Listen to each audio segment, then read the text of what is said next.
Are you a podcaster? Maybe you've got that big idea and you're looking for a network to join. The multi-award-winning Ozcast Network can get your content to eyes and ears all over the world. Join now for the first month free, and you could be featuring this sound at the beginning of your podcast. Ozcast.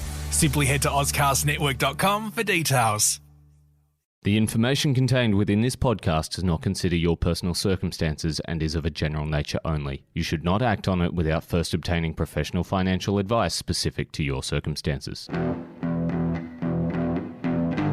Paul Atherton is an ex-Wall Street advisor on a mission to help young people win back their financial power, wealth, and security. He does this by helping them understand the hidden world of finance, risk, and investments, helps them figure out how it impacts them, and to seize the opportunities to make it work to their advantage. This is Paul Street Journal. I'm here today with Paul. How are you?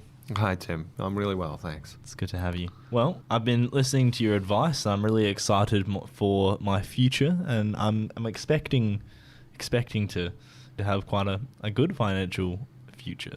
Can you tell me how I can really maximize my investing for riches? Oh, of course, Tim. And you had me slightly worried when you said you were expecting and paused for so long. But investing for riches, yeah. I think, again, very much overlooked, and I like to get and reach out to the youngest people and say, really start now. And it's funny because that's exactly the last thing on young people's minds. So, and no one's ever regretted investing early. I've never heard anybody say that. Oh, damn! I wish I invested later in life. No, that doesn't happen. So investing for investing is incredibly powerful tool to enable you to have a very wealthy, successful, and rich life. So let's go through the list. And I think the first is, leveraging superannuation. I mean, in Australia, we have that brilliant invention called super. And there's a lot of people very negative on it. And I think there's a lot of vested interest saying that they're negative, and I don't understand why. A lot of young people don't consider that they're ever going to get their hands on it, which is nonsense. Of course you're going to get it. It's your money. It is yours. It will be yours. It's put there. It's in an enormously tax advantageous position. Treat it like you're yours, because it is. And it's just a fantastic way. And it's put there on behalf of your employer. So what a fantastic way to leverage for riches for the future. So superannuation, we all should have it. Make sure not all employers actually do it. This is illegal, right? Make sure it's being placed there. I've definitely heard about a few, of my apprentice friends that don't get paid anything into super. It does happen more than anything. It happens a lot. Well, businesses that cut corners. If you're working for somebody that cuts corners, make sure that that's not one of them. The other thing is what the tricky employers do is they say it's part of your compensation, but it isn't, right? This is what they, by legislation, have to do. So they're not doing you any favors. They're doing that because that's legally their responsibility. Okay, so that's number one. You've got superannuation. Number two is, I think, super savings. So you've got superannuation, but that's 9.5%. I think that's going to tick up by mandate over the coming years. But you can keep going, and I suggest going as high as 15%. So what you do is your salary sacrifice. So before the money gets taxed by the government and into your pocket at extraordinary high rates, as we know, before it gets taxed, it gets placed straight into super at the very, very low marginal tax rate that superannuation is. So that's a perfect way. You should be taking advantage of that. And if you automate it, in other words, it's taken out as a salary sacrifice before you see it, you won't miss it. And the wealth accumulation would be quite significant. And that tax efficiency is capped at 20 grand, I think. So 15% is probably about right for most people. Probably. Even if you're earning about 120, it still comes under the... Yeah. I think it's interesting. I think also it's about getting the right balance. No one wants to put too much money away, and then you can't live. Putting too small amounts is not going to have that positive impact. 15% just feels about right for me. Third, I really stunningly overlooked, and is the government has a co-super. So if you earn, I think as of this financial year. If you earn under $36,000, it's going to sound a very exact number because it is, $36,000, $813, so roughly just slightly under $37,000, the government will pay you 50 cents for every dollar that you put into super, up to a maximum of $500. In other words, they will put in $500 for you, and then that's it. Once they've put in $500, they'll stop. So you have to get to 1,000 to do that. So after 1,000, they stop paying money. That's free money, right? When does the government give you money? Just take advantage of it. And it's perfect for the young, because a lot of the young people are working part-time. This is your category. Take advantage of it. I just love to be able to track that government ad money, put it into a separate high growth account, leave it there for 30 years, because that's what's going to happen. And the amount of wealth accumulation through that free money would be massive. Okay. Fourth is investing in an index and not a single stock. If you think you can pick the next big winner, you're wrong. Forget about it. Who knows who the next Apple and Facebook is? Basically, it really comes down to, I think, down to pure luck. It is a tremendously difficult. It's a tremendously difficult game, and as you know, I worked on Wall Street all my life. I've got friends that do this for a living. I say all the same thing for them. I say it's just luck. They, of course, get upset with me because they spend a lot of time, a lot of money. They got direct access to CFOs and research departments.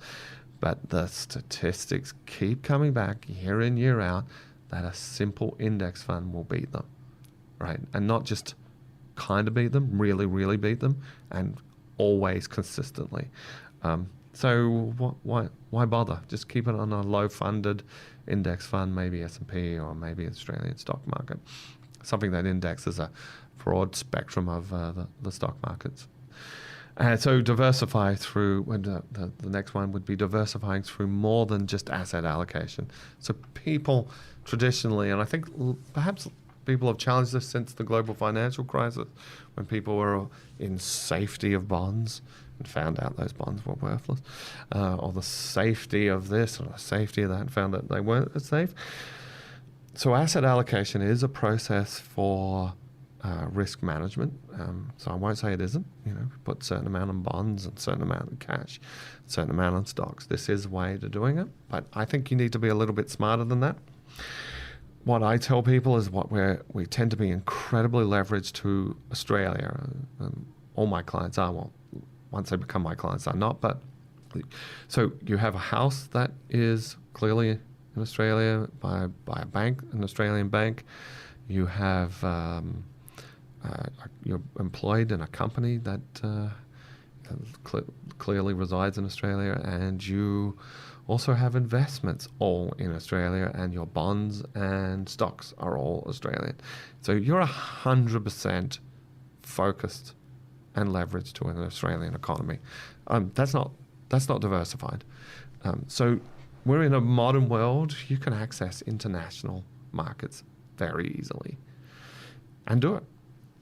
Maybe really spend a little bit of time doing it. And this is it's when it's good to get a solid financial advisor and look at those markets. Is Australia, maybe you want to look at the US or the UK or Europe, or perhaps even, if you want to be brave, emerging markets. But I'm not saying put lots of money in there per se, but you really need to think about diversity in terms of country allocations. So you can, if there's a severe downturn in Australia, it won't negatively impact or less negatively impact your investments. So even splitting it into thirds, let's say, and putting some in the S&P 500 and etc. So then that way, if one of them kind of goes down, you've still got kind of 2/3 of your.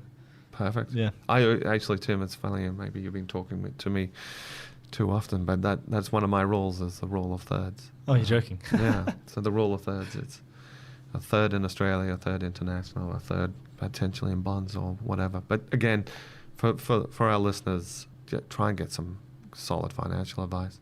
If anybody tells you to put a third into Bitcoin, then run away. It sounds like it's more like betting on a horse race than it is researching and investing. Well, think about it. This is investing. It's going to be long term, and that's why I say indexes are so good. I mean, the S&P. Well, what do I always tell the examples? The Dow Jones was started in 1896. It will be here in 2096, right? Will Apple? I don't know. Facebook? I don't know. You know, we all said that apparently about MySpace. And that didn't go anywhere. So who knows? I've been around long enough to see the unbeatable stocks become very, very, very beatable. But indexes are still here. Again, asset allocation, diversify your risk. People in Australia are nowhere near as diversified or risk managed as they should be. Excellent. Well, thank you for that advice, Paul. Awesome. Paul Street Journal. Are you a podcaster? Maybe you've got that big idea and you're looking for a network to join. The multi-award winning Ozcast Network can get your content to eyes and ears all over the world. Join now for the first month free, and you could be featuring this sound at the beginning of your podcast. Ozcast. Simply head to ozcastnetwork.com for details.